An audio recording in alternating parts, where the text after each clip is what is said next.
questions. Well, I thought that the team responded pretty good. I was a little concerned about today. We'd already won the series. The weather, the temperature. I knew that Stony Brook would come out and give us a big game. It was a big game for them. They wanted to get out of here with a win, and they jumped on us for a couple runs in the first inning, and we came out and did a great job. Scoring. We ended up scoring 4, but we just needed to cut that lead in half. Change momentum a little bit. We ended up getting the lead, and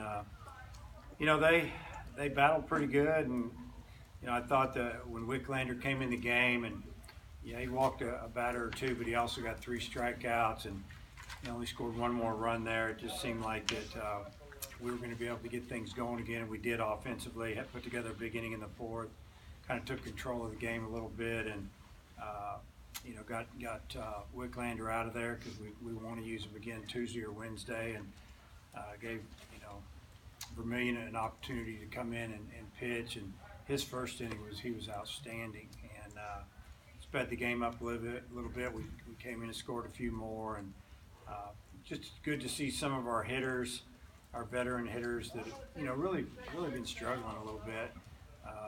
Kerstad and even Fletcher come up with some big hits, and hopefully they're going to continue to get it going. Casey worked a walk, took a lot of pitches in the first inning, but then your next 4 guys, some of they jumped on that pitcher early in the count. Was there something they were looking for that they were getting? We were looking for just something elevated. There was his first start. His first 2 outings were in relief, and he had done a really nice job from what the statistics said and what we'd heard through some scouting reports. And I just noticed that their coach went out there pretty early, so I feel like probably looking back on it, they were worried about him being nervous and not hitting his spots, and he was leaving some things up. And when blown across, semi out to right, ball's jumping pretty good that way. Just went up there looking for something to hit, and they got it. What do you think Heston's done the last few games to break out? Well, he watched a little bit of video. It's pointed out to him that he just seemed to be out front a little bit, diving at the ball a little more normal. Just kind of his approach. Won't give you all the details, but kind of went back to a little bit. He'd gotten away from some things with maybe his front leg. Kind of went back to it, and I think his balance was better, his timing's better, and he's taking some better swings. Dave, I think Kenley and Franklin lead the team with 12 RBIs, 7 9-hole guys. Just what it means for them at the end of the lineup doing that stuff. Yeah, I mean it's nice to have that down there. Obviously, we know the guys up top are going to get their RBIs. It's just a matter of when, and they're going to get it rolling. That's what I told the guys. Played 10 games. We haven't played our best baseball by any means. We just played good enough to win in some, and pitched really well in most. And we're not swinging the bats great yet. We're just swinging it okay, but we've got some timely hits. But to have the end of the order, driving in runs, producing, and Kenley's been anywhere from 6-hole, 7-hole. Franklin's been the 9-hole, kind of our second leadoff type guy, but a guy that I like having on base for Martin and Heston to hopefully knock him in sometime during the game. He's done a tremendous job there. You kind of alluded to it there. You're 10 games in. Where do you think you're at? Well, we're still trying to figure out a starting pitching. We've got some guys that have done a good job for a few innings here and there, but we really, to start, we'd like guys to be able to give us 5-6 innings. Really nice to have Campbell go 7 yesterday and kind of solidify some things there. We just need a couple other guys to step up a little bit. We fielded the ball pretty well for the most part. Catchers have done a good job. Hitting's been timely, hasn't been overpowering, but I like what I've seen, the way we run the bases and do some things that have allowed us to win games when maybe we shouldn't have.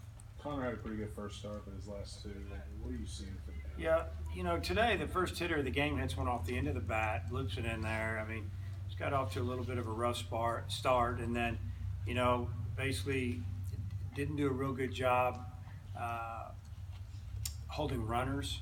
Letting that just a little too slow to the plate. Steals on, we can kind of see it coming, and then after that, I thought he picked it up a little bit. Yeah, they've got some pretty good hitters up and down that lineup, and I don't know. I think that he's got to, just be more consistent. He had a couple of good innings, but not enough. And pitch count got up there pretty good, pretty quick, and we had a lot of guys available. That's why I got him today after, I don't know, about 55 pitches or so. Yeah. Kenley leading the team in home runs through just 10 games, but, you know, a little pop at the bottom of the lineup as well. Yeah, I mean, he showed some more power. He's gotten stronger. He's swings a lot better this year than it's been the first 2 years, and you know, got a couple balls up today. The first one he drove pretty good. The second one, you know, he'd probably tell you the wind helped him out a lot there. But that's what it takes. We're just glad to see him pulling the ball and being aggressive and, you know, hitting some mistakes and hitting them a long way. You know, it's nice knowing that down in the order, if they make a mistake, you know, you look at Franklin, he's got 2 homers. He hit one off top of the wall, opposite field at USC, almost got out. He's got some power as well. That's not really, you know, what I'm expecting, but it's nice that it's in there if they make a mistake. You said before the season you thought Kenley would hit. What did you see from him in the offseason that made you think that he'd turn the corner? He's just doing a better job of staying in his legs. Coach Thompson could probably give you a little better description of it, but you know, just the confidence level, the bat path. I mean, there's a lot there that he's just kind of turned the corner as a hitter, I think. And I think part of hitting, obviously, is thinking you can hit, and I feel like that he's there. Is there any long-range weather projection for these games coming up? Is it look okay on that? Well, I know that on Tuesday it's supposed to be real sunny, but maybe mid-30s. That'll feel good to us, to be honest with you. The next day a little better, and then the weekend, as far as I know, looks a lot better. So it's like I told the guys. I mean, everybody's having to play in it, unless you're, you know, in the south or maybe even the west a little bit. They're getting a lot of rain. It's just the way it is, and it's going to break, and it's going to make it more fun to be out there. But you know, it is what it is, and we can't get these games back as far as either playing them or having a chance to win them. And we've done a good job, you know, holding our own and getting some wins. Do you have any idea right now what your pitching looks like in the midweek? Not yet. No, that'll be Monday. We see how everybody feels. You know, we didn't really have to double up anybody we didn't want to, and you know, we'll kind of see where Charlotte's at. I don't know that. I know they're supposed to play today. Hopefully, they play 3 games like we do before it's over with. I think they had 2 7-inning games. Yeah. So. But we'll probably, you know, I imagine you'll see cops out there a little bit. I don't know. Do you have any pitchers that you haven't thrown yet that you anticipate you might use this year? Yeah, there's a couple more out there. We're trying to figure out on a couple of guys. You know, it's tough because, you know, you pitch and you burn a year, and then all of a sudden you're in conference and they never see the field again, and so you start worrying about that a little bit. But there could be another guy or two that just keep doing better as far as bullpens and, you know, location, that type of stuff. It's not in games, but it's, you know, it's in here basically, or out there in the bullpen. So we're still thinking about that a little bit. Anything else? Okay.